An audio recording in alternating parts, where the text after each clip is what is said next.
Hi guys, welcome to my YouTube channel. ఇవాళ మనం discuss చేసుకోబోయే టాపిక్ వచ్చేసి superposition theorem, one of the concept in B3 BTech. So superposition theorem, so ఇలాంటి theorems మనకి ఉంటాయి. So సర్క్యూట్స్ని మనము values కనుక్కోవడానికి యూస్ చేస్తాము కొన్ని థీరమ్స్. సో వాటికంటూ కొన్ని రూల్స్ ఉంటాయి. సో మనం ఫస్ట్ సూపర్ పొజిషన్ థీరంని ఎలా సాల్వ్ చేస్తాము, ఒక సర్క్యూట్ని ఎలా సాల్వ్ చేస్తామని చెప్పేసి, సూపర్ పొజిషన్ థీరంతో సాల్వ్ చేయాలంటే ఎలా ఉంటుంది సర్క్యూట్ అని చెప్పేసి చూద్దాము. సో ఇక్కడ మనకి బైలాటరల్ నెట్వర్క్ అనేది ఉంటుంది. అందులో మనకి 2 or more ఇండిపెండెంట్ సోర్సెస్ అనేవి ఉంటాయి అన్నమాట. అవి త్రూ కరెంట్ ఆర్ వోల్టేజ్ ఉంటాయి. సో ఇలా ఉన్నప్పుడు మనం ఎలా సాల్వ్ చేస్తామంటే, ఈచ్ ఇండిపెండెంట్ సోర్స్, ఒకవేళ 2 ఇండిపెండెంట్ సోర్సెస్ ఉన్నాయంటే ఈచ్ ఇండిపెండెంట్ సోర్స్కి కరెంట్ ఆర్ వోల్టేజ్ అనేది కనుక్కుంటాం. సో అట్లాగా ఎన్ని ఉంటే అన్ని. సో 2 ఉన్నాయంటే ఫస్ట్ సర్క్యూట్కి కనుక్కుంటాం, ఫస్ట్ ఇండిపెండెంట్ సోర్సెస్ కనుక్కుంటాం, next second independent source voltage or current కనుక్కుంటాం. దాని తర్వాత ఈ 1+2 చేస్తే మనకి కావాల్సిన అవుట్పుట్ అనేది వస్తుంది. సో ఇవి ఎలా చేస్తాము అని చెప్పేసి మనము స్టెప్ బై స్టెప్ ప్రొసీజర్ చూద్దాం. So that is what the definition is.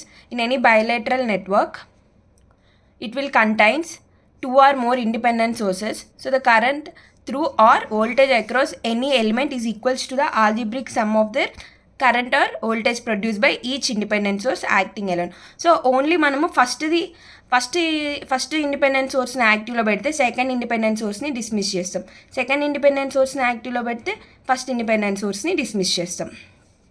Note, it is applicable for only linear circuits like RLC elements ఉన్న సర్క్యూట్స్లో మాత్రమే ఈ సూపర్ పొజిషన్ థీరం అనేది మనం వర్క్ అవుతుంది.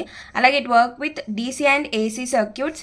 అలాగే it is used to find current or voltage, not power. So పవర్ని మనం ఇక్కడ క్యాలిక్యులేట్ చేయలేం, పవర్ కోసం మనము అదర్ థీరమ్స్ ఉన్నాయి. సో ఇక్కడ ఓన్లీ కరెంట్ ఆర్ వోల్టేజ్ మాత్రమే ఫైండ్ అవుట్ చేయగలుగుతాం. ఇక్కడ ఆల్రెడీ నేను చెప్పా కదా, ఓన్లీ 1 ఇండిపెండెంట్ సోర్స్ మాత్రమే యాక్టివ్లో ఉంటుంది at a time. How to deactivate sources. So already మనము డిస్కస్ చేసుకున్నట్లే, ఒక ఇండిపెండెంట్ సోర్స్ యాక్టివ్లో ఉన్నప్పుడు సెకండ్ వన్ మనం ఆఫ్ చేస్తాం. సో సెకండ్ వన్ యాక్టివ్లో ఉన్నప్పుడు ఫస్ట్ వన్ ఆఫ్ చేస్తాం. సో ఇట్లా చేయాలి అంటే మనకి ఈ ఇండిపెండెంట్ సోర్సెస్ ఏదైనా కావచ్చు, లైక్ వోల్టేజ్ సోర్స్ కావచ్చు లేదా కరెంట్ సోర్స్ కావచ్చు. ఒకవేళ వోల్టేజ్ సోర్స్ అయితే it will be replaced by it internal రెసిస్టెన్స్తో రీప్లేస్ చేస్తారు.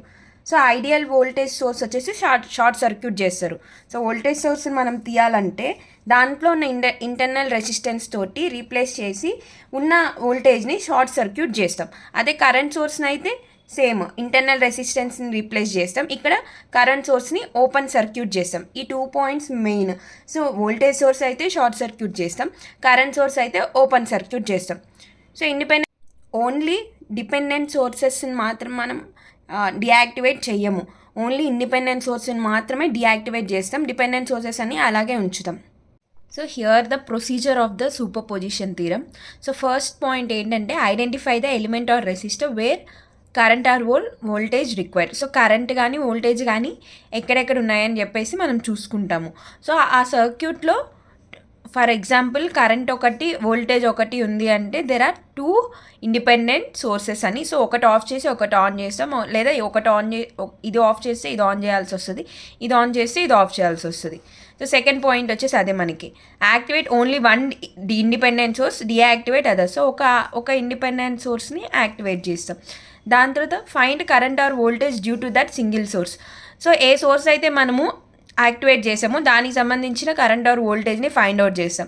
ఆఫ్టర్ దట్ నెక్స్ట్ ఇండిపెండెంట్ సోర్స్కి సేమ్ ప్రాసెస్ రిపీట్ చేస్తాం. సో ఎన్ని ఇండిపెండెంట్ సోర్సెస్ ఉంటే అన్ని ఇండిపెండెంట్ సోర్స్కి సేమ్ ప్రాసెస్ రిపీట్ చేశాక ఆల్జీబ్రా సమ్ చేస్తాం అనమాట. లైక్ వచ్చిన అవుట్పుట్ అన్నిటినీ సమ్ చేశాక మనకు కావాల్సిన అవుట్పుట్ అనేది వస్తుంది. సో దీన్ని మనం ఎగ్జాంపుల్లో చూస్తే ఇక్కడ ఏమి ఇచ్చినారు మనకి, find the current flowing through 20 ohm resistor నుంచి ఎంత కరెంట్ ఫ్లో అవుతుంది అనేది మనం కనుక్కోవాలి by using superposition theorem. So మనం already we are discussed, only current or voltage మాత్రమే మనం కనుక్కోగలము సూపర్ పొజిషన్ థీరం యూజ్ చేసుకొని, పవర్ని మనం కనుక్కోలేము. సో ఇది సర్క్యూట్ మనకి. ఫస్ట్ మనం యాజ్ పర్ స్టెప్స్ మనకి ఫస్ట్ ఏం చేసుకుంటాం, identify the element resistor where current or voltage is required. మనకి ఎక్కడ ఏ ఎలిమెంట్ లైక్ ఈ ఎలిమెంట్లో మనకి కరెంట్ అనేది రిక్వైర్డ్. సో ఇక్కడ ఆల్రెడీ అది క్వశ్చన్లోనే ఉంది, current flowing through 20 volt. So ఇక్కడ కరెంట్ అనేది మనకి రిక్వైర్డ్. నెక్స్ట్ ఇప్పుడు ఏం చేస్తాము, second point, activate only one independent source. So ఇక్కడ మనకి ఎన్ని ఇండిపెండెంట్ సోర్సెస్ ఉన్నాయో చూసుకుందాం. ఫస్ట్ ఇక్కడ కరెంట్ సోర్స్ ఉంది, అలాగే ఇక్కడ కూడా కరెంట్ సోర్సే ఉంది. సో వోల్టేజ్ సోర్స్ ఉంది. సో ఇక్కడ కరెంట్ సోర్స్ ఒకటి, వోల్టేజ్ సోర్స్ ఒకటి ఉన్నాయి. సో 2 ఇండిపెండెంట్ సోర్సెస్ అనేవి ఉన్నాయి మనకి. ఇక్కడ స్టెప్ 1 చూసుకుంటే ఇండిపెండెంట్ సోర్సెస్ మనకి 2 ఉన్నాయి. వోల్టేజ్ సోర్స్ ఒకటి 20 volts, అలాగే 4A వచ్చేసి కరెంట్ సోర్స్. ఇక మనం కన్సిడరింగ్ ఓన్లీ ఫస్ట్ స్టెప్లో మనం ఏం చేయాలి, ఒక్క ఇండిపెండెంట్ సోర్స్ని మాత్రమే కన్సిడర్ చేయాలి కాబట్టి దీన్ని మనం ఎలిమినేట్ చేస్తున్నాము. So eliminate 4A source by making open circuit. మనకి కరెంట్ అయితే ఆల్రెడీ ప్రీవియస్ చూసాం మనము, కరెంట్ అయితే మనం ఓపెన్ సర్క్యూట్ చేస్తాం, అదే వోల్టేజ్ అయితే షార్ట్ సర్క్యూట్ చేస్తాం. సో ఈ పాయింట్ అనేది మనం గుర్తుపెట్టుకోవాలి. నెక్స్ట్, సో ఇక్కడ మనం ఏం చేసాము, కరెంట్ సోర్స్ని ఓపెన్ సోర్స్ కింద కన్సిడర్ చేసుకుంటే ఇక్కడ మనకి ఆ బిట్ అనేది రిమూవ్ చేసుకుంటాము.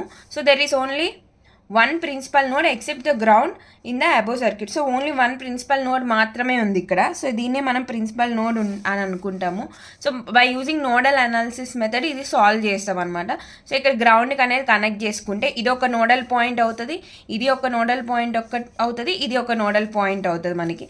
సో ఈ రెండు సిరీస్లో ఉన్నాయి కాబట్టి మనము డైరెక్ట్గా అయినా నోట్ చేసుకోవచ్చు, లైక్ 30 ohm రెసిస్టర్ చేసుకొని, ఆర్ఎల్స్ ఇలా అయినా చేసుకోవచ్చు. సో నోడల్ ఈక్వేషన్ ఎలా రాస్తామో మనకి తెలుసు. So V/R formula. So first మనము ఇది తీసుకుందాం. సో రెండు ఉన్నాయన్నమాట మనకి ఇక్కడ V. So V1 minus ground కాబట్టి 0. సో V/R కాబట్టి V ఏమున్నాయి మనకి, V1 మైనస్ 0/R. R అంటే ఇక్కడ ఏంటి 10. సో 10 వేసుకుంటాం. ప్లస్ నెక్స్ట్ ఇక్కడ చూసుకుందాం, ఈ సర్క్యూట్ రైట్ సైడ్ చూసుకుంటే మనకి V/R again. So V1 minus 20. మనకి ఎప్పుడు సర్క్యూట్ అనేది ఇట్ సైడ్ మూవ్ అవుతుంది, ఈ డైరెక్షన్ అనేది ఈ క్లాక్ సైడ్ మూవ్ అవుతుంది కాబట్టి, సో ఇట్లా మనం మూవ్ అయితే మైనస్ డైరెక్షన్ మనకు వస్తుంది కాబట్టి, సో V1 మైనస్ 20 బై ఇక్కడ రెసిస్టర్ ఏముంది 5. సో 5 వేసుకుంటాం. ప్లస్ మనకి నెక్స్ట్ ఇక్కడ చూసుకుంటే V1 ఓన్లీ V1 ఒకటే ఉంది, ఎలాంటి సోర్సెస్ లేవు. ఎందుకంటే ఇక్కడ ఉన్న కరెంట్ సోర్స్ మనం ఏం చేసాము, ఓపెన్ సర్క్యూట్ చేసాం కాబట్టి ఓన్లీ V1 మాత్రమే ఉంటుంది. V1/R, ఆర్స్ మనకి ఇక్కడ 2 ఉన్నాయి. So 10 ohm plus 20 ohm. So ఇక్కడ నోట్ చేసుకుంటాం అదే ఈక్వేషన్. ఇప్పుడు సాల్వ్ చేసుకుంటాము. సో 10 ప్లస్ 20 వచ్చేసి 30 అవుతుంది. అగైన్ ఇక్కడ LCM తీసుకొని ప్రాసెస్లో మనము V1 కనుక్కుంటాం అనమాట. సో V1 వచ్చేసి మనకి ఏంటి 12 ohms అనేది వస్తుంది, 12 volts సారీ.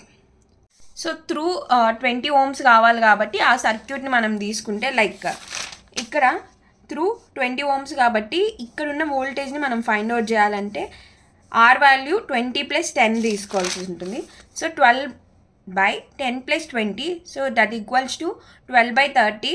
అది మనకి 0.4A వచ్చింది. సో ఫస్ట్ మనకి స్టెప్ 2 వచ్చేసి మనము here we are considering only 4A current source. So 20 volts voltage సర్క్యూట్ని మనం ఇక్కడ షార్ట్ సర్క్యూట్ చేస్తాం, వోల్టేజ్ అయితే షార్ట్ సర్క్యూట్ చేస్తాం కాబట్టి. సో ఇక్కడ మనము 2 టెర్మినల్స్ కన్సిడర్ చేసుకుంటున్నాం, A and B. So it side left side ఏదైతే ఉందో దీని మొత్తాన్ని మనము సింగిల్ ఈక్వివాలెంట్ సర్క్యూట్గా కన్సిడర్ చేసుకుంటాము, ఓకే సింగిల్ రెసిస్టెన్స్ వచ్చేలాగా. అది ఎలా అంటే 5 ohms 10 ohms ఎలా ఉన్నాయి, they are parallel to each other. So parallel to each other కాబట్టి ఫార్ములా ఏంటి, R2 R1/R1 plus R2. So 5 × 10/5 plus 10, so 10/3 వచ్చింది. సో ఆ 10/3 ఈ రెండింటి ప్లేస్లో మనము రెసిస్టర్ వేసుకొని 10/3 ohmsగా నోట్ చేసుకుంటాము. సో 10/3 అలాగే 10 ఎలా ఉంటాయి అప్పుడు, series to each other. So series to each other అంటే 10/3 plus 10, so 40 ohms. So 40/3 ohms అనేది మనకి వస్తుంది అనమాట. సో సింపుల్ ఈక్వివాలెంట్ డయాగ్రామ్ వచ్చేసి ఇలా ఫామ్ అవుతుంది. సో దీన్ని మనము ఎలా సాల్వ్ చేస్తామంటే by using current division principles use చేసుకొని సాల్వ్ చేస్తాము. That is, so I2 equals to IS R1 plus R1/R1 plus R2. IS వచ్చేసి మనకి ఇక్కడ సో సోర్స్ కరెంట్ అనమాట, source current 4A. And R1 వచ్చేసి 40/3 ohms, R2 వచ్చేసి 20. ఇది ఫార్ములాలో ఇంక్లూడ్ చేస్తే మనకి 1.6 వస్తుంది. సో మనకి టోటల్ కావాలంటే స్టెప్ 3 ఏం చేస్తామంటే some of the algebraic sums. So I1 plus I2 ఏంటి 0.4 ప్లస్ I2 వచ్చేసి 1.6. సో టోటల్ కరెంట్ వచ్చేసి ఎడిషన్ చేసి 2A వచ్చింది. So the current flowing through 20 ohm రెసిస్టర్కి మనకి ఎంత కరెంట్ ఫ్లో అవుతుందంటే 2A కరెంట్ ఫ్లో అవుతుంది అన్నట్టు. So this is about this video. If you like the video, please like, share and subscribe the channel. Thank you.